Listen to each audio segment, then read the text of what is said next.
All right, I'm going to start.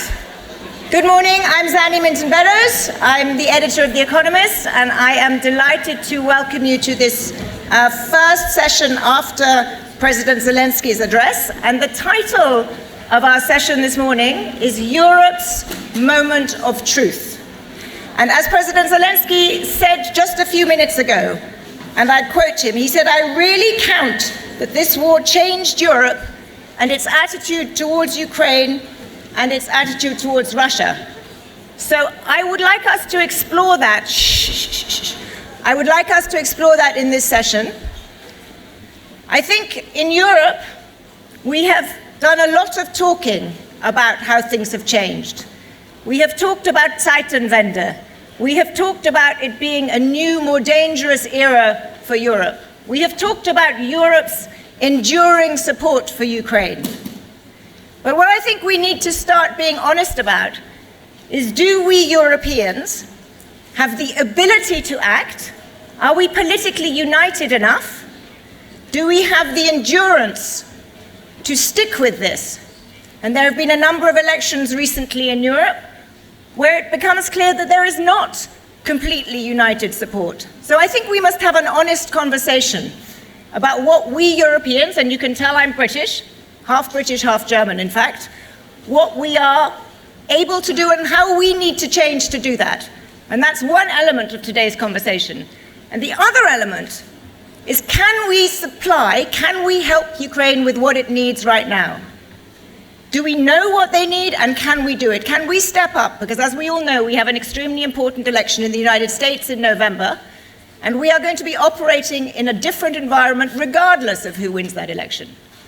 So I think this is a really important topic of conversation, and thankfully, we have a fantastic group of political leaders to help explain to us how Europe will act. And I'm just going to explain how the next hour or so will work. First of all, we will hear an address from Alar Karis, the President of the Republic of Estonia.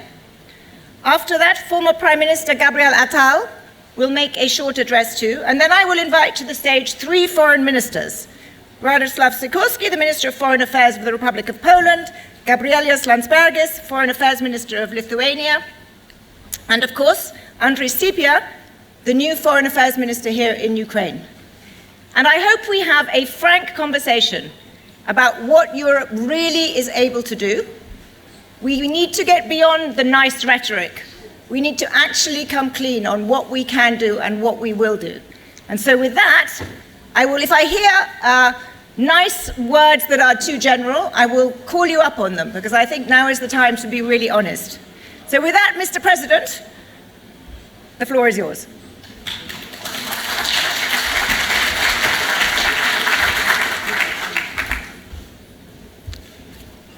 Distinguished guests, my friends, thank you very much for receiving me so warmly in the great, nice city of Kyiv. We are here today to exchange ideas on Ukraine's path to victory.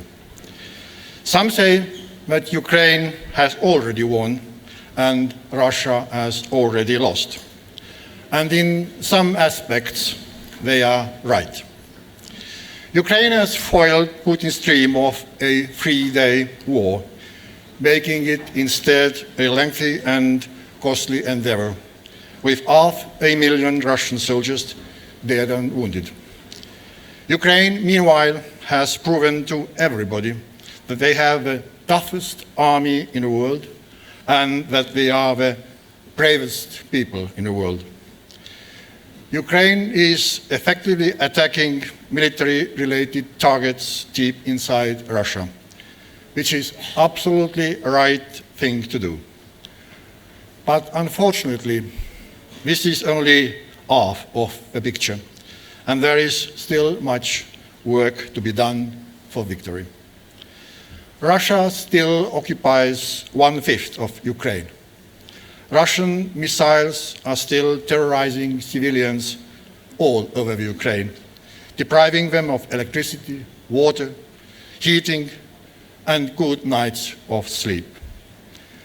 Putin, meanwhile, is determined to continue with a bloodshed no matter the cost.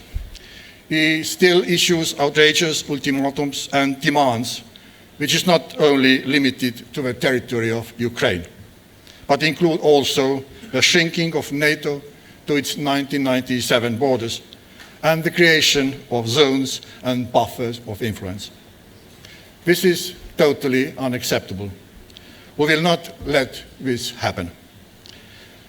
I hear the desire of many nations to reach a quick diplomatic settlement and a compromise with Russia, and the hope that a reset of relations with Putin's Russia is possible or even inevitable. This is an illusion. Such resets with Russia have all failed in the past and have only opened the door for new aggressions. History has shown us that bargaining with dictators is dangerous.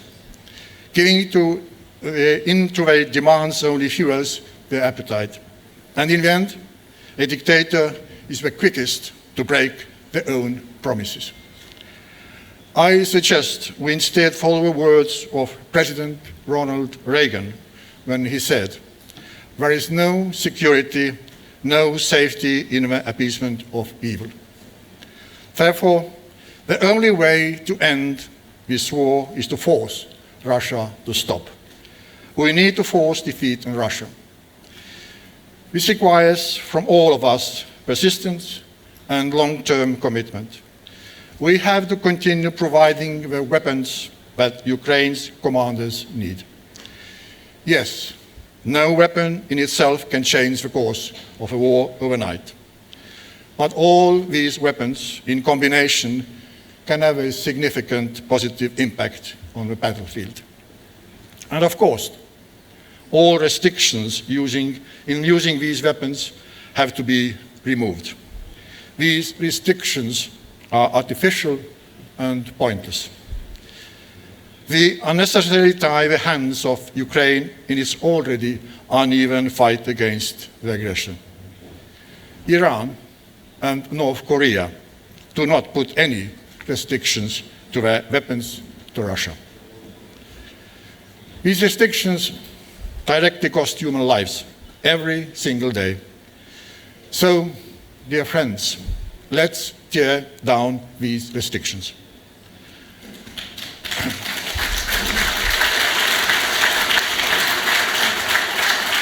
It is unfortunate that we still here talk about some ambitious Russian red lines, which we think we should not cross. Such talk is self-deception. It hides indecisiveness and fear, and thus emboldens Russia. In reality, it is Russia that crossed a big fat red line when attacking Ukraine and the values of the UN Charter. Each day, Russia keeps crossing another red line when attacking Ukraine's hospitals, kindergartens, and apartment buildings. Russia's military cooperation with Iran and North Korea also crosses several red lines. So let's keep our moral compass intact here. Let's enforce some of our own red lines. Our strength in the West is not only our military technology, but also our ability to cooperate. I welcome all the coalitions and initiatives to deliver Ukraine the needed capabilities and ammunition, as I welcome the discussions among our allies on shooting down Russian missiles over Ukraine, which are coming in the direction of NATO countries. And of course, it is a war of attrition, so it is essential that besides military support, we also support the economy of Ukraine. There is a common belief that time is on Russia's side. I disagree. By 2025, the EU plans and outproduce Russia in terms of artillery, ammunition, and Ukraine's own defense industry is rapidly increasing in production and innovation as well. And despite Russia going into wartime economy, the defense budgets of Western world are still 12 times greater than Russia. The time is on our side, on Ukraine's side. We should make good use of it. Ladies and gentlemen, the battlefield is not only in Ukraine. In Estonia, we define Ukraine's victory more broadly. It is the situation when Russia will never again dare to attack another country again. This is the victory that we ultimately must all strive towards. Because it is by now widely understood that the result of a war will not only have serious consequences for Ukraine's independence, but also for security, order of Europe and beyond. To that end, the isolation of Russia on the world stage deserves our continued attention. Through our common effort, Russia was kicked out of Council of Europe, the United Nations Human Rights Council, and barred for chairmanship of various other UN formats. This work has to continue. We have started to use the proceeds of Russian frozen assets for the benefit of Ukraine, and we have launched unprecedented sanctions packages. These sanctions, of course, need to be enforced more powerfully, and it's obvious that circumvention must be curtailed. But we should not stop here.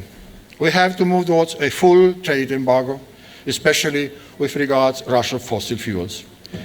It is a sad fact that since the full-scale invasion, the EU countries have paid Russia 200 billion euros for fossil fuels. Over 136,000 Russian war crimes have been documented so far. If Putin acts like a war criminal and sounds like a criminal, then he most certainly is a war criminal and must be accountable. And ultimately, the clearest victory for Ukraine and the clearest defeat for Russia is when Ukraine joins EU and NATO. Ukraine is worthy of these alliances. The values that the Ukrainian people are defending today are exactly the same ones that both alliances were originally built upon. NATO would benefit from such a brave, battle-hardened ally, and Ukrainians would clearly contribute to European security as they are doing already today. For these reasons, Estonia's support to Ukraine membership of EU and NATO is unwavering. Ladies and gentlemen, Ukraine's victory and the realization of the principles of the UN Charter will be crucial for the future of all nations, big or small, near or far. That is why every nation has to be committed in helping Ukraine win, and that is why Estonia is committed in helping Ukraine win. Thank you.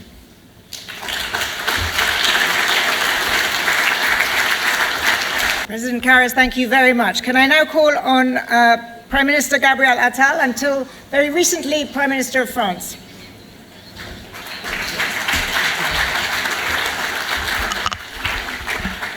Dear President Karis, dear ministers, ladies and gentlemen, dear Viktor Pinchuk, 2.5 years later, our hearts are still beating for Ukraine. And the reason I wanted to come here today is to send you a message directly from France. A conviction that drives me and will drive me until the last second of this conflict. Ukraine must win. Ukraine will win, period. There are no ifs.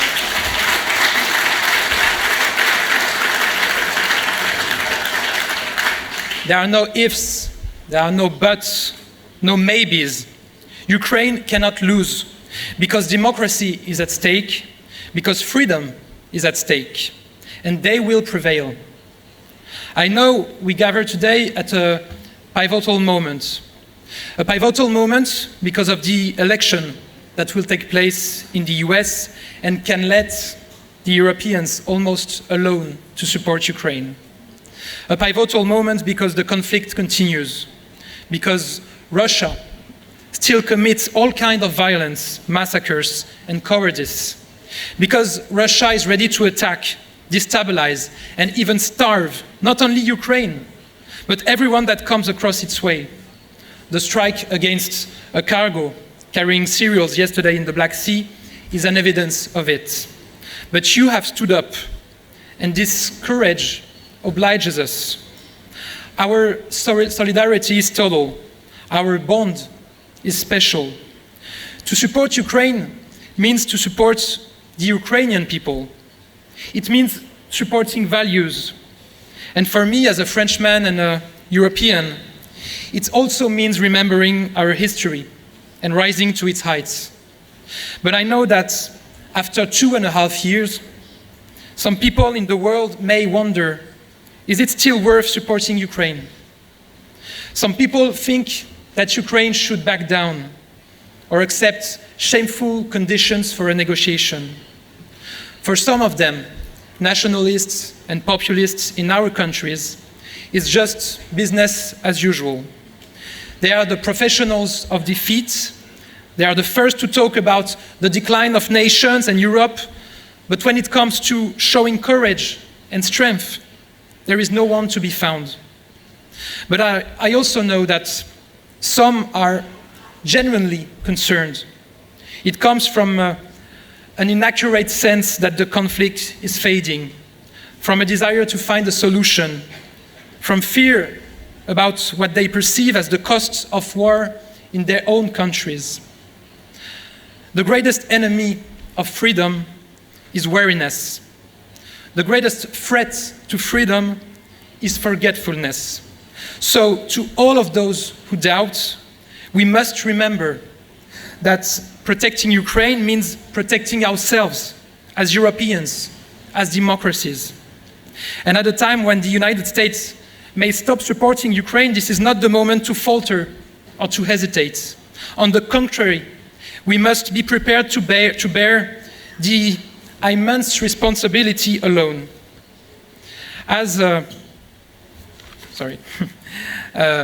To yield would mean to lose democracy and our honor. To give up would be giving Russia a blank check to continue its advance. We all know that the slightest sign of weakness, Russia will not stop, and Ukraine will be the first milestone in an infernal machine designed to defeat liberal democracy. By protecting Ukraine, we are protecting a model of society and all the values we believe in. We are saying loud and clear to all those who want to brutalize the order of the world that we will not let them do it. We are derailing the Kremlin's well-oiled plan to destabilize, attack, and enslave its neighbors one by one.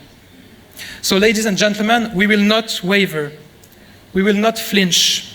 France will always be there to help Ukraine defend itself, to help Ukraine win, to help Ukraine in the long term.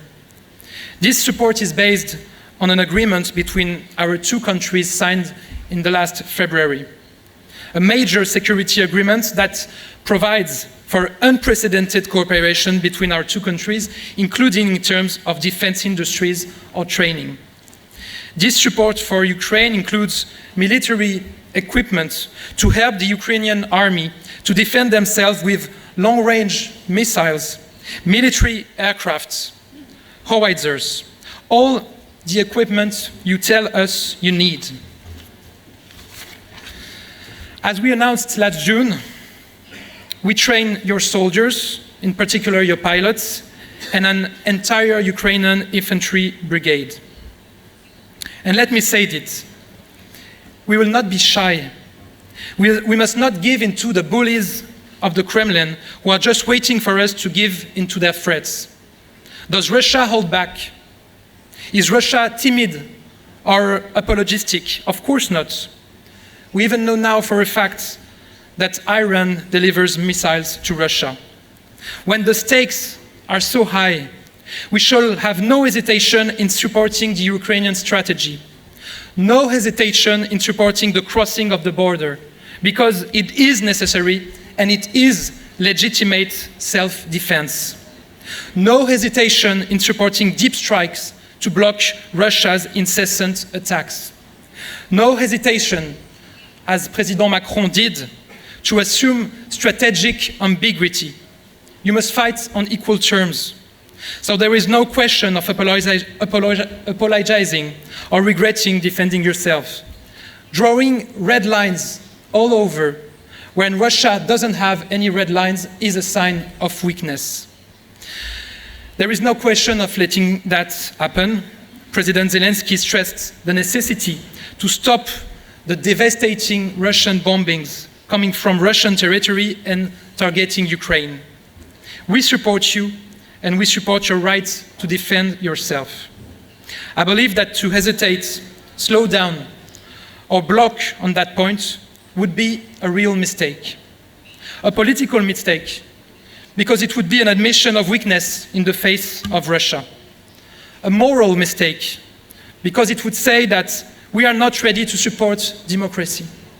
A strategic mistake, because it would deprive Ukraine of one of its best chances of success. And I believe it would be a mistake in the eyes of history, because history is always unforgiving to those who think they can buy peace. Let us not give in the fear and blackmail. Europe is mortal, and the war in Ukraine is a test of truth. Ukraine shows that the European Union is still a hope and an ideal.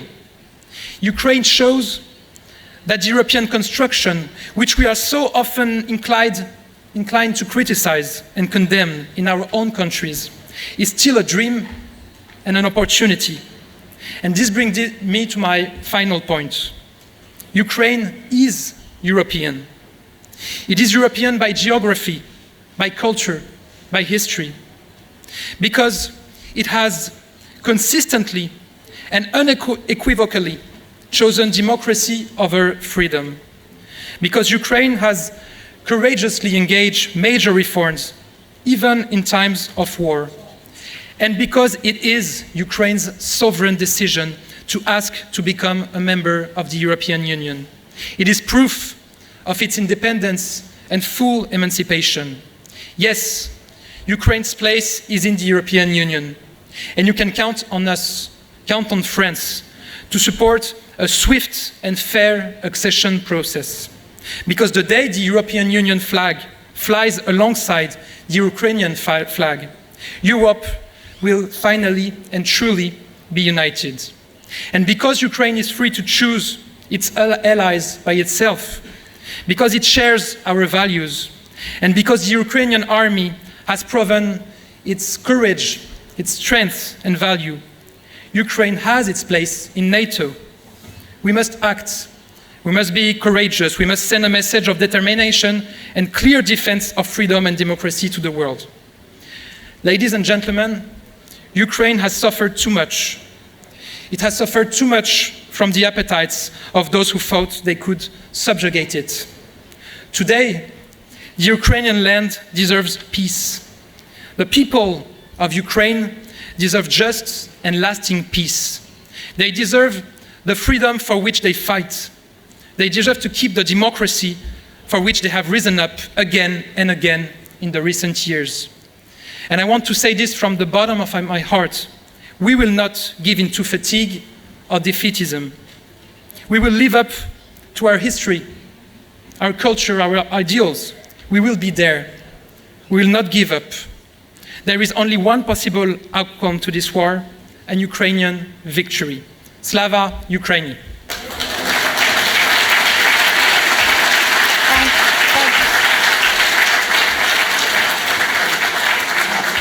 Thank you, Prime Minister, for those stirring words. Why don't you come and join us on the panel, and we will discuss how we're going to put these fine words into practice.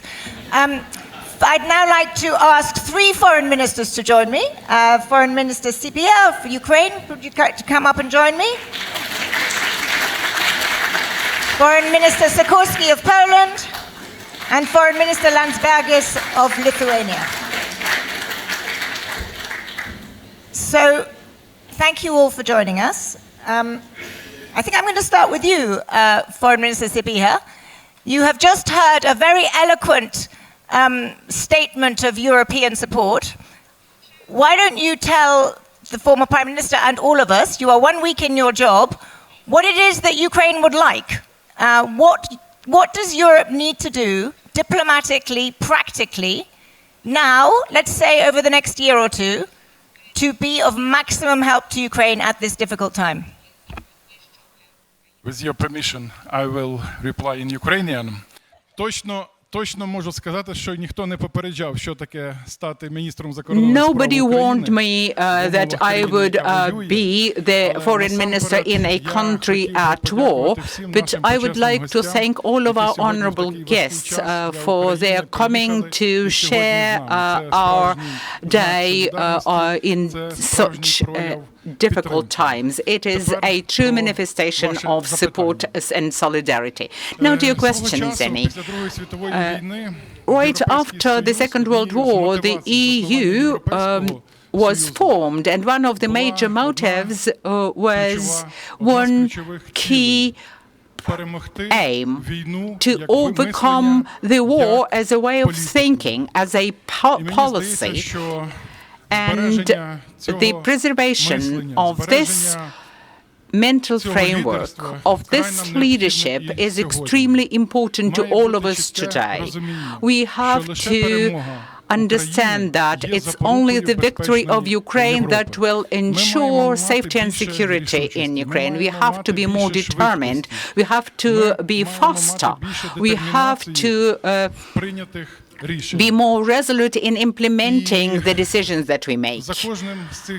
And every word that I've mentioned shows what we expect from our partners. It is essential that all of the decisions that are being made by the European Union, by our European partners, be based on the paradigms that Ukraine should be treated as an EU member state, and I will elaborate on that later. Now, speaking about very practical things, everything that we need for our safety and defense, just far-reaching capabilities, as the President said, the more of that we've got, the sooner we will win. And we should be very clear in what decisions are necessary. I am glad that we've got Radosław Sikorski sitting next to me. We need the MiG jets, and for those to be delivered to Ukraine, we need to boost capacities in the EU countries to patrol airspace over the territory of Poland. We need financial support. We need long-standing programs of supporting Ukraine.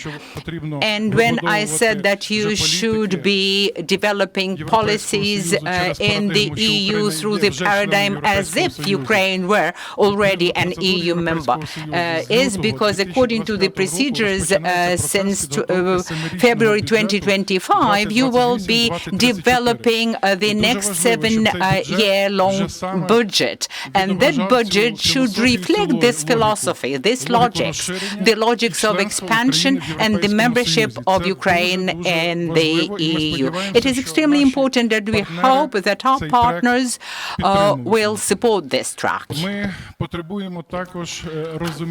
We also need understanding of the need to further support Ukraine's economy, primarily in the energy sector, because we are coming closer to a very tough winter, and we need support from our partners to mitigate the risks.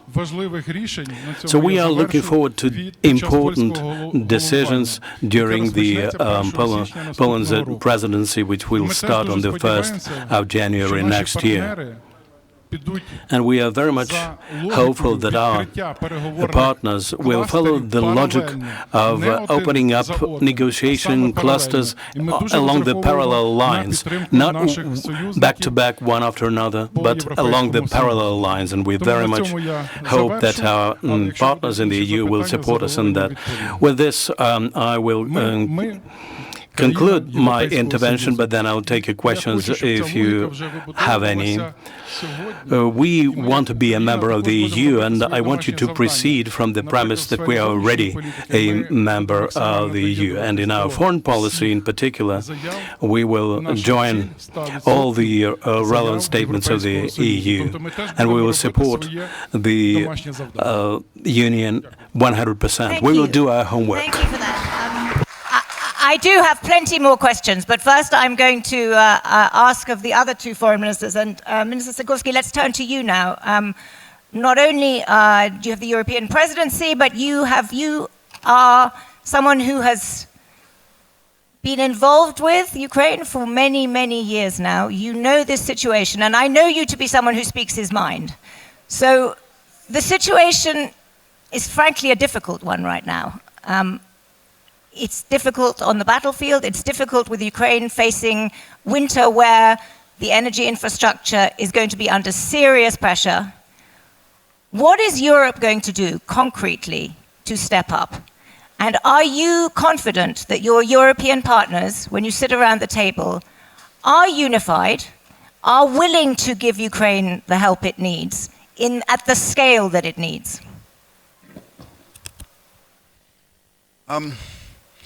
When you look at it historically, Poland has fought, depending how you count, about 6 wars with Russia since the 18th century. Not in a single one of them did we have anything like the support that Ukraine is getting. So good. That means Europe is recognizing Ukraine as a part of the established order in which Ukraine's independence and borders have come to be seen as natural. Putin expected us to be completely divided and ineffective. I think we're far less degenerate than he thinks. I think we surprised him. Ukraine has received roughly 120 billion euros. Mostly of financial assistance. And in my view, the real moment of truth for Europe will come if the US cuts off its support. But even then, not everything would be lost, because it would be essentially about money. Because I don't think the US would refuse to sell us weaponry. So, 120 billion euros, given that we are a 15 trillion euro economy, is less than 1% of our annual GDP over 2.5 years. So less than 0.5% of Europe's GDP per annum. We've spent far more, 6-7 times more, on assistance to our people for dealing with energy costs. So if we were to double it, we can afford it. If we decided that it's really a threat to Europe, we have the money and the potential production capacity to give Ukraine the means. The problem in Europe is that the sense of security, or rather insecurity, is unevenly spread over the territory of the continent. If you're Polish, if you live in the Baltic states, in Scandinavia, in Romania, you feel it viscerally. You feel physically threatened. If you're further afield, less so. And in some quarters, there are still secret longings for going to business as usual. You know, it's sometimes important not what politicians say, but what they whisper. And our second problem is that we are a confederation. In other words, there is no real center that can decide. decision making is arduous, and we have at least one member state which is not in full solidarity with the rest of us and is actually blocking the disbursements of refunds for the equipment delivered to Ukraine from the European Peace Facility, which is our defense budget. And you know who I mean. Viktor Orban's Hungary has become a revisionist country that is unhappy with its borders and that puts itself in between the West and Russia in its rhetoric and in its actions, which unfortunately is having an effect. So it's a challenge. I argued for European defense already in my previous role in the European Parliament, and I'll end with this. If this horrible invasion of Ukraine does not wake us up and gets us to be serious about European defense, nothing else will. Just one last word from you. What is your answer to that if? Do you think it has caused Europe to be serious, or do you think the jury is still out? Follow the money. We are creating the post of a European Commissioner for Defense. There are bright ideas, including from the current French Commissioner, of spending 100 billion on the European defense industry. There are other bright ideas of following the example of the loans that were used to finance an unexpected emergency, which was COVID. War on our borders is also an unexpected emergency. If we raise the money and spend the money on ourselves, on military mobility and on our own defense, and on helping Ukraine, Putin can be defeated. Thank you. Let me go now to you, Foreign Minister Landsbergis, because you are Foreign Minister of a country that, as Radosław Sikorski just said, feels very viscerally the threat, whereas perhaps others in Europe are further away. When you are sitting around the table with your fellow foreign ministers, do you feel a genuine sense of unity, and do you feel that the urgency of the task is recognized? Because it's easy to say fine words. Do you feel that there is a real sense of urgency? Well, thank you for the question. I would say that we feel, in many cases, a difference in threat assessment. And I can give you a very clear example. About a year ago, countries on the eastern flank started receiving reports about the possibility of what is called the hybrid attacks happening in our countries. Meaning that there were signals that Russia is planning something. Nobody knew to which extent, but preparation was there. Now we clearly see what does that mean. We see arson, we see assaults, we see a lot of other things that are happening in our places with Russian-bought agents in NATO countries. When we talk about this, when you would hear Lithuania, Poland, other countries sit at the table, either at NATO or EU, we talk about something that is happening in our countries today, and it's just luck and coincidence that people have not yet been hurt. That the critical infrastructure has not yet been attacked. That is not the plan that Russia has. They intend to do that. They do not shy away from that. And for a year, we have not shown that we are ready to meet the challenge. Because the only thing that we manage to say is that we're rather concerned and it is unacceptable. It shows solidarity, so that means that 32 can agree on statement. That's something in NATO that we have that we don't have in EU, not always. About 60% of the statements in EU are blocked by one country. We cannot have a statement on North Korea. It's just Borrell speaking. Europe as a union cannot have a statement because Hungary does not think that Europe needs a statement. So just to give you an idea. But the difference is that we talk about something, so what do we do if liquefied natural gas terminal is under attack. And it's not Article 5, it's not war scenario, it's hybrid. Explosion, arson, device, who knows? What do we do? A letter of concern is not enough. And this has not changed. And I think that this is the culprit of the problem. We still divide NATO into what we call frontline mentality, frontline preparedness, frontline funding of defense. Just check the numbers again, as Radek said. Take Poland, take Lithuania, Estonia, Latvia, other countries. You see where the numbers are, and then you have everybody else. Yep. So there has been convergence. There has been convergence on this, but unfortunately, I don't think that we have that much time if we continue that pace. Thank you. That was very honest. Prime Minister Attal, I'm going to turn to you. You gave a powerful and eloquent statement of French support and that Ukraine must win and Ukraine will win. And I don't doubt your sincerity in that for a second.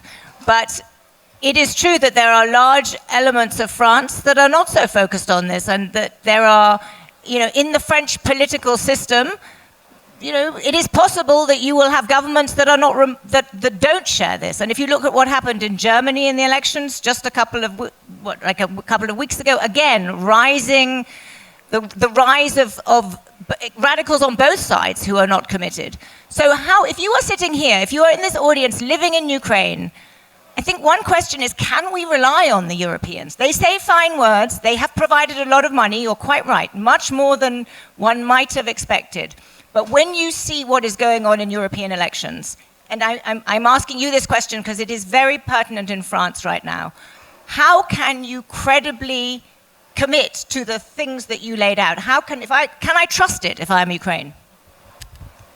You're right to ask this question, but we must remember where we come from. I remember at the beginning of the war, I was at that time the Minister for Budget, and I remember all these red lines we had in Europe. At that time, helping Ukraine was sending sleeping bags and goggles. And when we talked about rifles or tanks, it was completely out of the line. Then we started sending military defense mechanism. I remember talking about planes was completely out of the table, and now we are sending them. We were talking about long-range missiles. It was out of the table, and now we, France, are sending some. So when you look where we come from, you can see two things. Either you can think that we are always late, we have to be ahead, and that's what we are trying to push for with the strategic ambiguity and putting out of the table the red lines. Or you can see that Europe has finally embraced its power thanks to this war. And so I'm quite confident in the fact that we will continue and that we will rise our support. As Minister Sikorski said, we spent a lot of money. It's never enough, and we will rise it. But we have never spent that much money in supporting a country at war, because it's our war. And I want to say it, of course there are some countries in the East directly threatened, but we also feel that it's our war in the Western European Union and in France. And I feel it when I talk to the French people and to respond to the question about the election. You can be confident in France, and I think the EU, keeping on supporting Ukraine.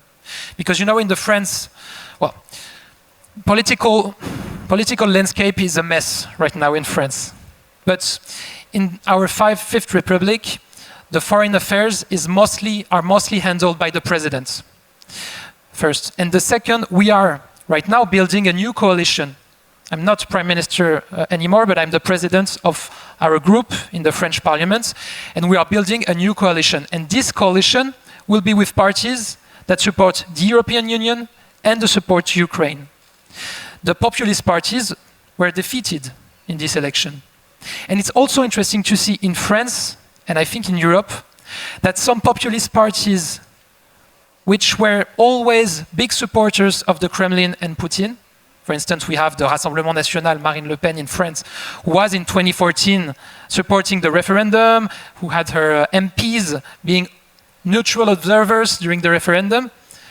Today she's hiding, and her party is hiding the support to Russia. And officially they say, we support Ukraine. At the European Parliament, and Valérie Hayé, who is here, could say it, they vote always against Ukraine and for Russia's interest. But the fact that they are changing their speech shows that they understand that the French people are supporting Ukraine, and if they want to gain power, they have to change their speech. So it shows, I think, a very strong and deep support from the French citizen to Ukraine. Thank you. Radek, you wanted to add a quick comment before I go to Istishia. Here's a practical idea that would help Western European finances, that would politically help mainstream parties against right-wing radicals, and that would help Ukraine. I'm going to say it in the spirit of frankness that you've encouraged. Excellent. All right? So far as I know, in Germany, I think in Holland as well, I don't know about France, if you are a Ukrainian protected person, you get about 530 euros per month plus rent. So you can make over 1,000 euros per month in Germany by attending a Germany language course, or the same in Holland, I think. Stop paying those social security payments for people who are eligible for the Ukrainian draft. There should be no financial incentives for avoiding the draft in Ukraine.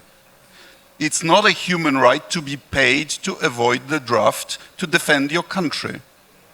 We in Poland don't do it. There are no social security payments.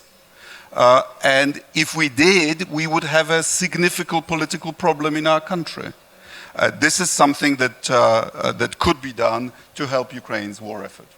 Thank you. Well, in the spirit of concrete and frank discussion, Foreign Minister, what do you think of that idea? Will you be raising it at your next meeting with your European partners? Я думаю, що на часі дійсно ставити питання. I think it is high time that we think of programs for the return of Ukrainians to Ukraine.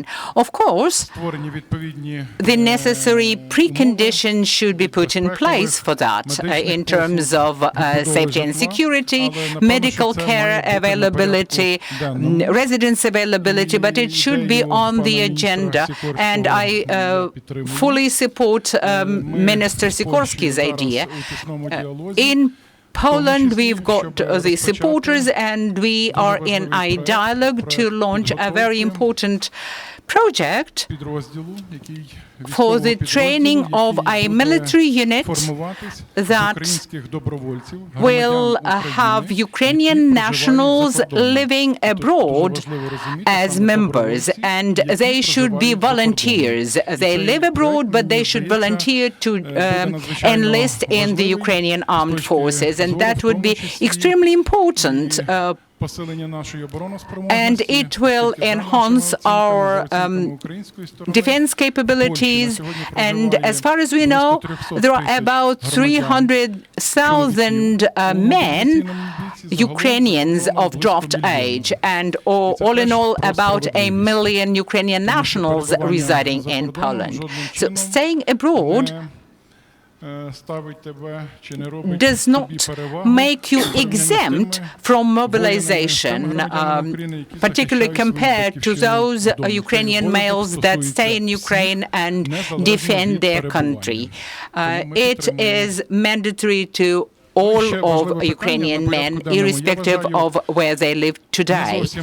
Another issue is the situation whereby in some of the EU member states, the trade exchange is going up with Russia. And it is also about fairness or lack thereof. We know about those countries, we know about the groups of goods, goods that are the subject of that trade. And we should remember that today we speak about values rather than valuables, rather than money.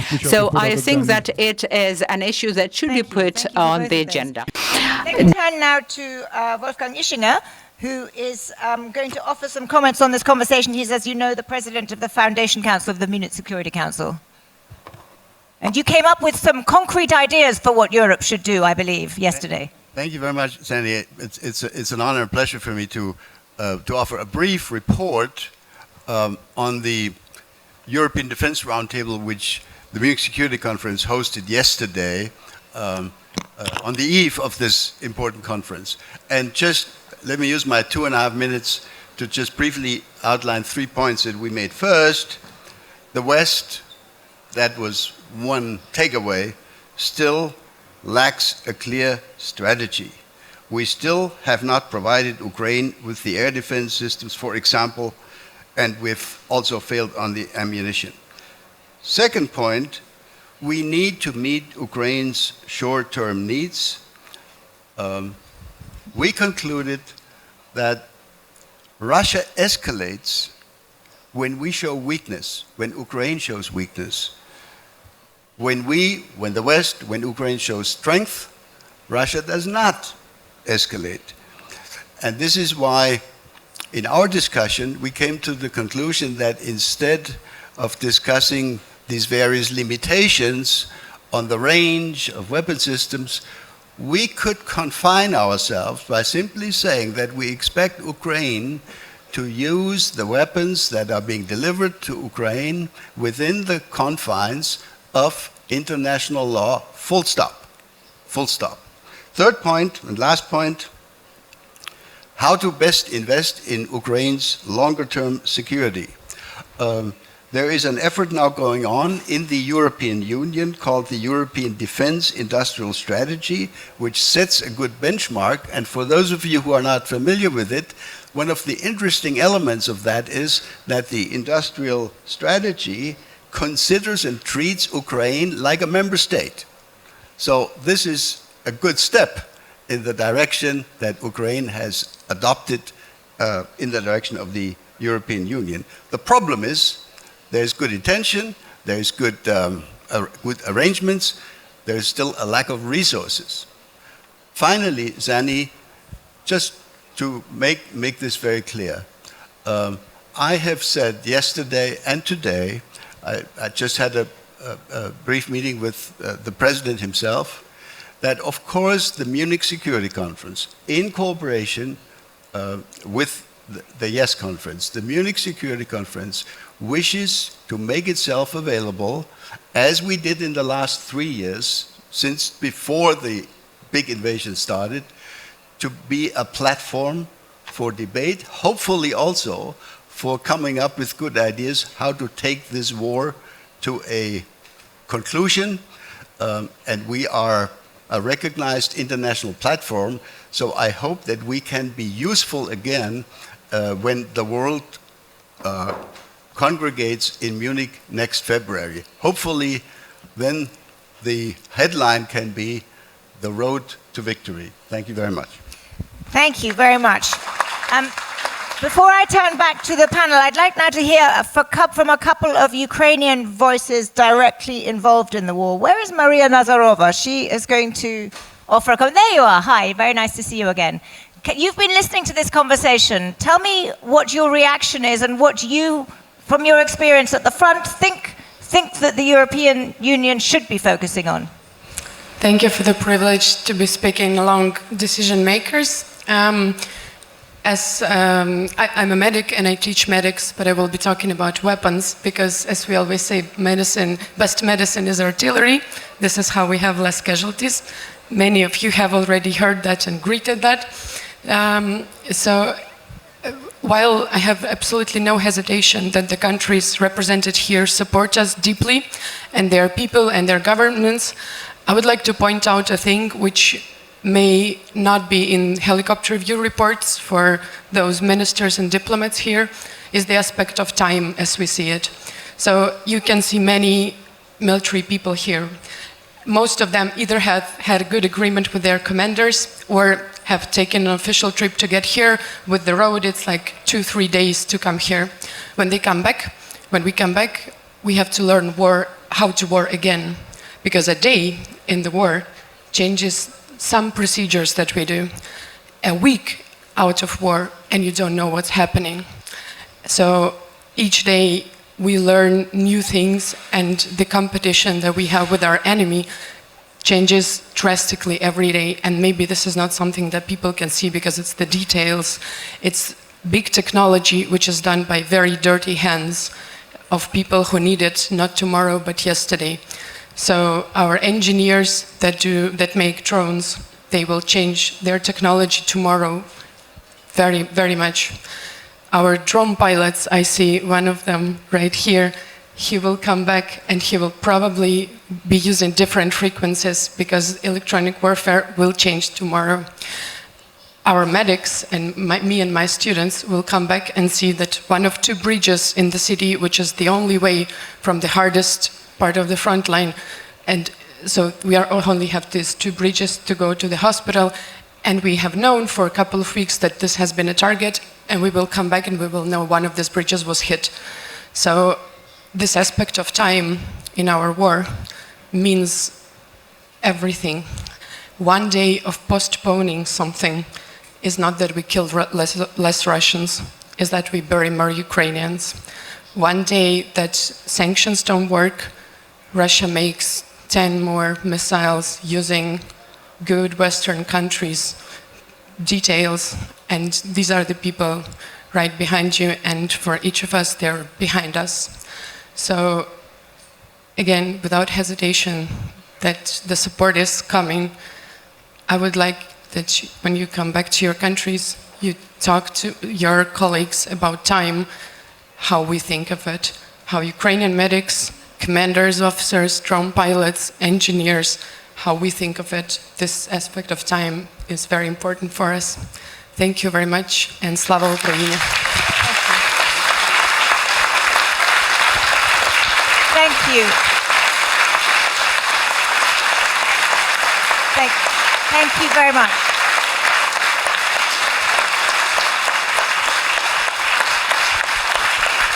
Thank you. Thank you very much. The message has clearly resonated here. The question is to make sure that that resonates back home in your capitals, the urgency. Let's now hear from Vadim Mazevich, who is commander of the Unmanned Aerial Battalion of the 3rd OSHBR. Доброго дня. Good morning. Oh, is it afternoon? Good afternoon. First of all, I would like to thank my comrades in arms for the opportunity to be now while they are defending us on the ground and in the air.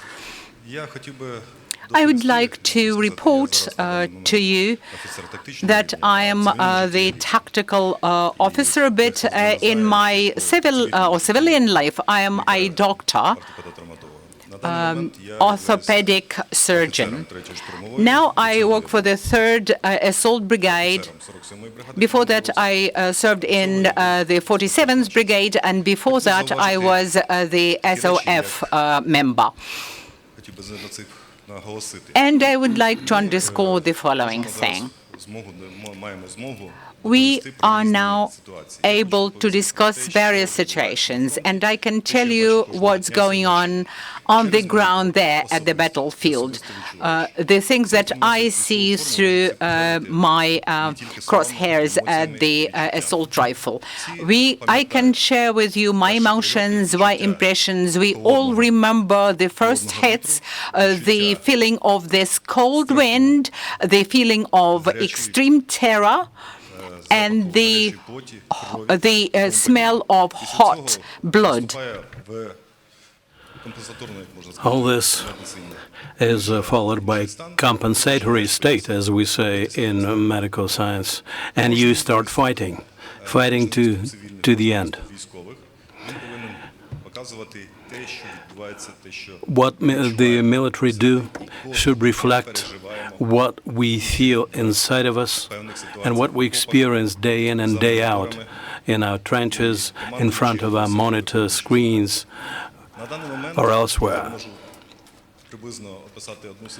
I can describe one kind of situation which happened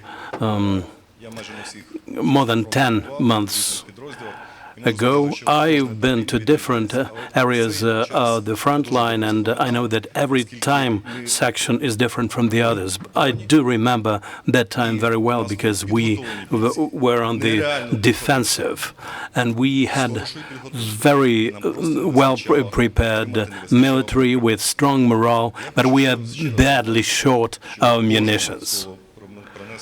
And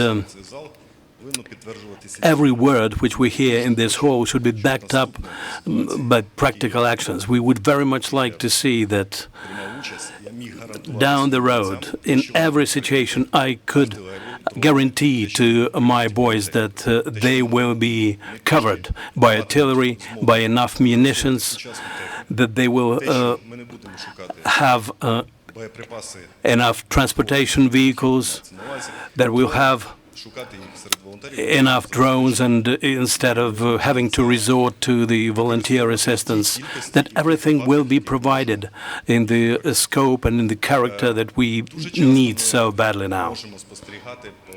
Very often we see on television that a lot of experts, politicians and other categories of people speak a lot about Ukraine's war, but when we speak about the European strategies and European integration of Ukraine, everyone should be responsible for his or her section of work. Thank you.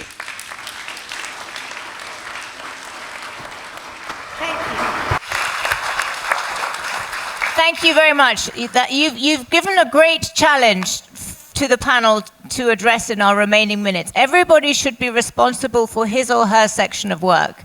So we have 3 foreign ministers here and 1 former prime minister. So it is diplomacy is your line of work.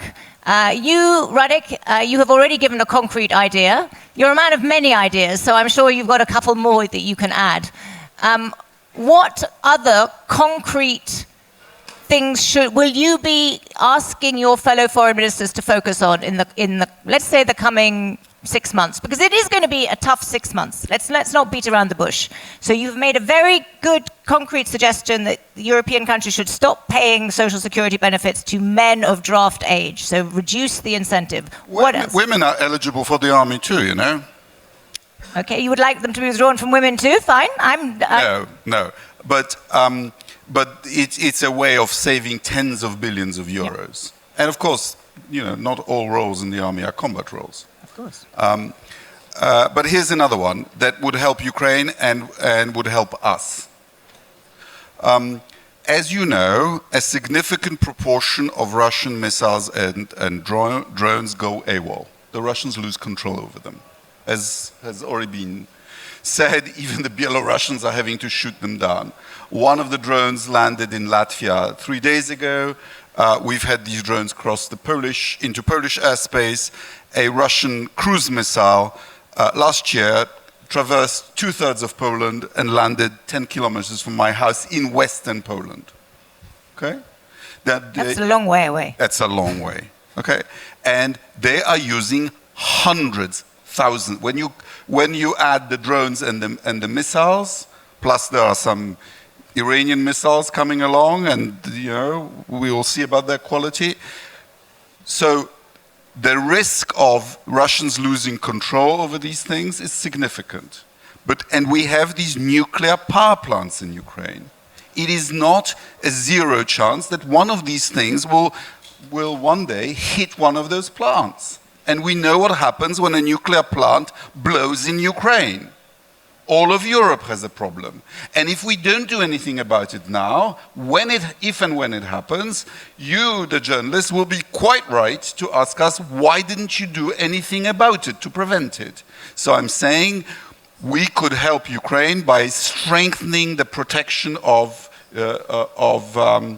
Ukrainian power plants from air assault. So more air defenses, particularly for power plants. I'm now going to go to Minister Landsbergis. I'm sort of going in reverse order. What would be your to-do list for the next 6 months? There's some talk, and I think that it can be a bit louder, about the need for new social contract. Because when you talk about the money, most governments would tell you that, look, we cannot gather more money because just people would not agree. That under current social contracts that we do have in the welfare states in Europe, people just don't want to pay for more defense. And that's probably right. That's not so right in the eastern flank. We talked about this, but I think that we need to add another element in the social contract. And the element is that the next war will come. And we cannot pretend to be shocked about it anymore. It has to be said loud and clear, it's coming. Putin will come, he will test us again, and we have now a chance to be ready. In 2014, all the Eastern Flank countries have told everyone they've met that the war will come, that the war will be there, that we need to finance our defense industries, that we need to build up. We didn't do that. In 2022, we happen to be shocked. We cannot be shocked again. That stage is over. We have to know this, and it has to become, this conversation has to become a new social contract. We have to be prepared. We are responsible of what is coming. So that's what I would like. We are now in election period. We have 4 weeks, to go to the election in my country, and we are quite honest about this. Why people have to pay more, why we have to assist Ukraine, because it's also about us. There's no shock anymore. So that's one. And second point is about the security guarantees. We have to get real about this. In 2023, in Vilnius NATO summit, we started to have a discussion about this. It was stopped. We spent a year being silent. We were asked to be silent. I think that we cannot be silent any longer. Ukraine has to have a clear path to what would amount to a real security guarantees, not the ones that we are currently signing. And the only security guarantee that I believe in is Article 5. Thank you.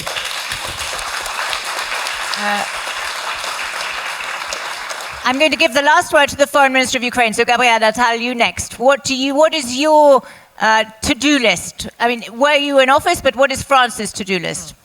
And what I will push as the president of my group at the parliament, first, keeping on delivering to Ukraine what Ukraine needs. And I think we need ambition, so stop drawing red lines everywhere.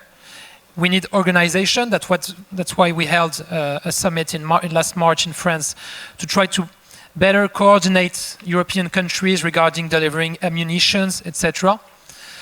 I think we need to keep on pushing for a strong European defense policy, and I think that was one of the main topics in the last elections. You mentioned what Thierry Breton has started. I think it's very important. We cannot live with only one lifeguard, NATO. We need 2 lifeguards.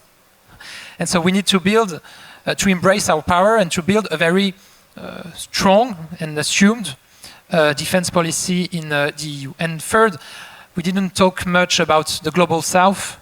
I think it's very important that as France and also as the EU, we push on, especially China, India, to commit more.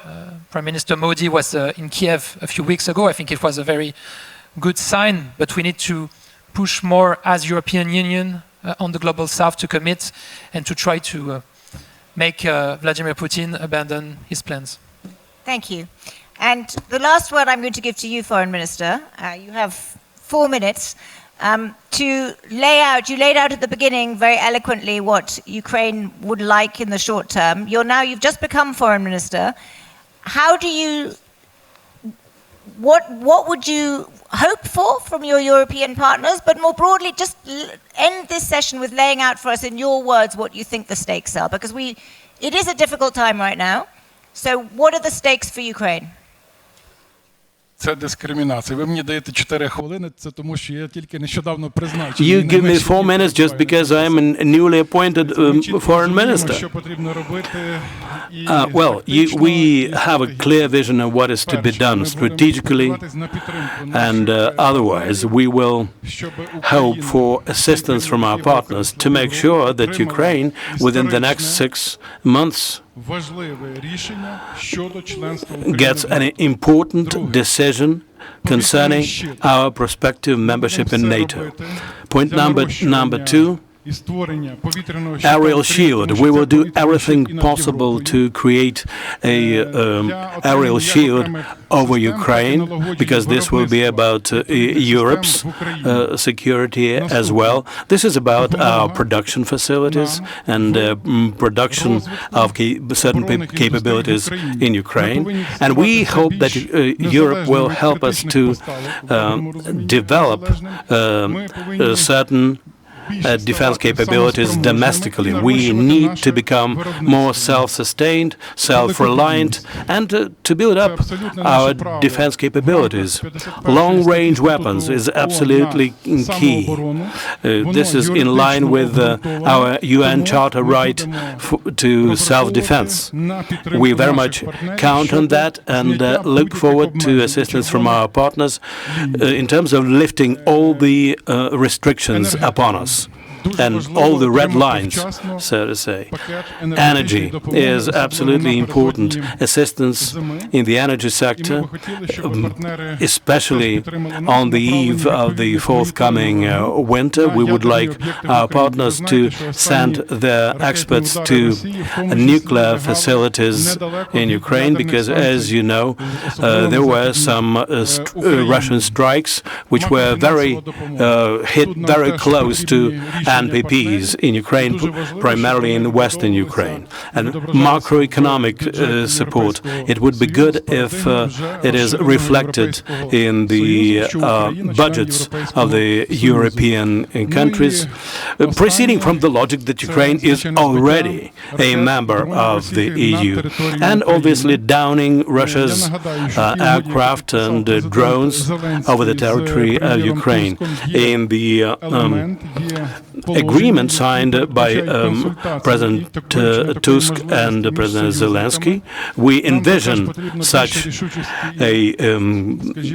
an opportunity for the allies, but we need more determination and clarity in that respect from Poland and other partners, so that we could have a certain coalition in that. Thank you all very much for your frankness. I think this has been a frank and substantive conversation.